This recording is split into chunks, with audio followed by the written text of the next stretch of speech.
Tobacco once ruled North Carolina, but now there's a new golden leaf.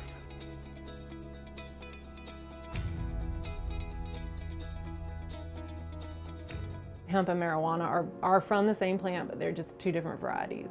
Hemp is the cannabis sativa plant. It is bred specifically to keep the THC level, the Delta-9 THC level 0.3 or less. The cannabis sativa plant can also be bred for a higher THC, and then it would be called marijuana. So it's like a sweet potato and a white potato. They're never really going to be the same. They may look the same when you look at the leaves and things like that, but they're not going to come out the same at all. Lower producing cannabis strands we crossed with the hemp plant to achieve the low THC production, but by incorporating the indicas and the sativas and creating that hybrid, we're able to peak certain cannabinoids at higher levels. So every plant in here at this point in time is a hybrid of the indica and sativas in the hemp industry. The Farm Bill of 2018 was actually the second Farm Bill that pulled hemp out of the Schedule I drug list. Hemp is a legitimate and fast-growing crop.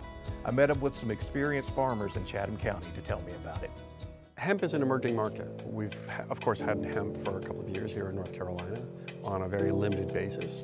The Farm Bill that passed not that long ago has radically changed the environment for hemp across the country. We're going to be seeing it in everything from our clothing to our plastics, our cars. We're here today working with a group of veterans who are looking at the hemp industry and looking at markets. We're bringing together these two opportunities in North Carolina, which is our returning veterans who are such a presence in North Carolina, and also the emerging hemp market. Currently, I'm starting to grow some vegetables and herbs, and then I wanted to get into the hemp industry. To look at how helping them understand how to get in, how to evaluate these markets, how to look at it more closely, and starting to put together some work on seeing how that can work. North Carolina has a lot of experience and a lot of knowledge that is in behind agriculture that can bring this new crop to the surface and bring the small family farm back to the top. Hemp is booming in Lenoir County. We met with the North Carolina State Cooperative Extension to tell us more. As of right now, 25 licensed hemp growers in Lenoir County. Of the 122,000 acres cropland we have, I believe around 585, somewhere around there, that acreage is in hemp. My name is Steve Killette. I work for the NC State Cooperative Extension Service based out of Lenoir County. You know, we're home to many farmers who have done this their whole life, and even though they're new to hemp, they're able to apply their knowledge of past crops, and they're able to do a above average job of growing hemp. I would say that it is very popular. Hopefully it will take off a little bit, and these people will continue to grow it. Lazy Gator's hemp farm is a growing brand in eastern North Carolina. We toured their farm.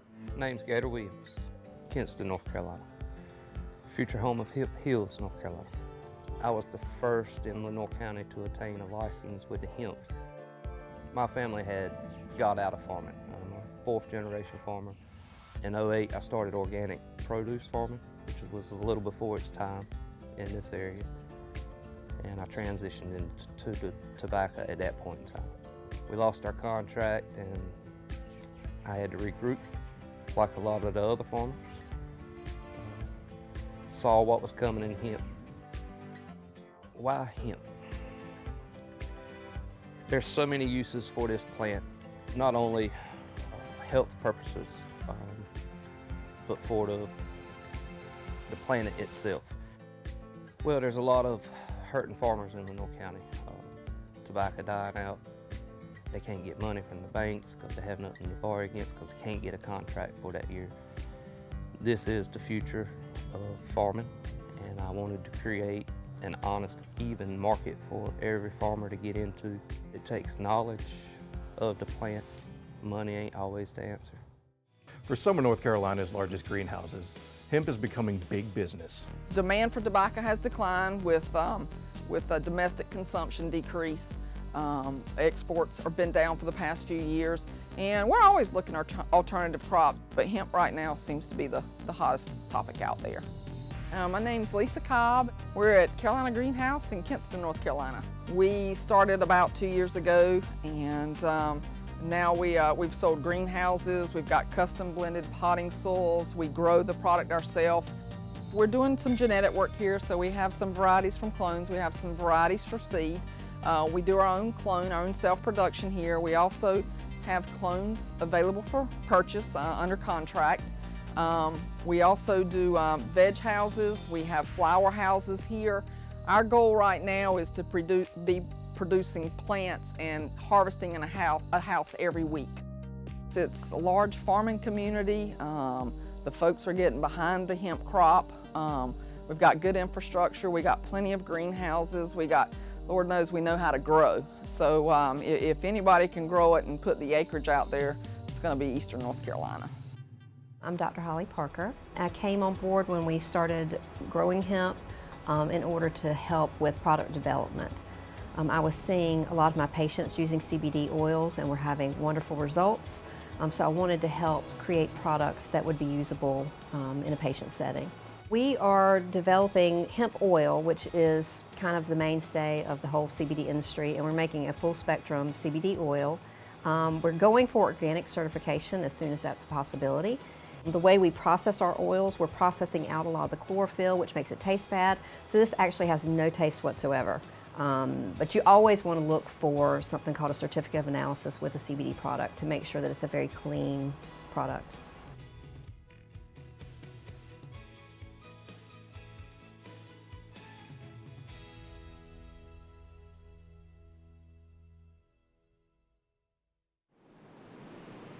North Carolina Channel is made possible by the financial contributions of viewers like you who support the UNC TV network.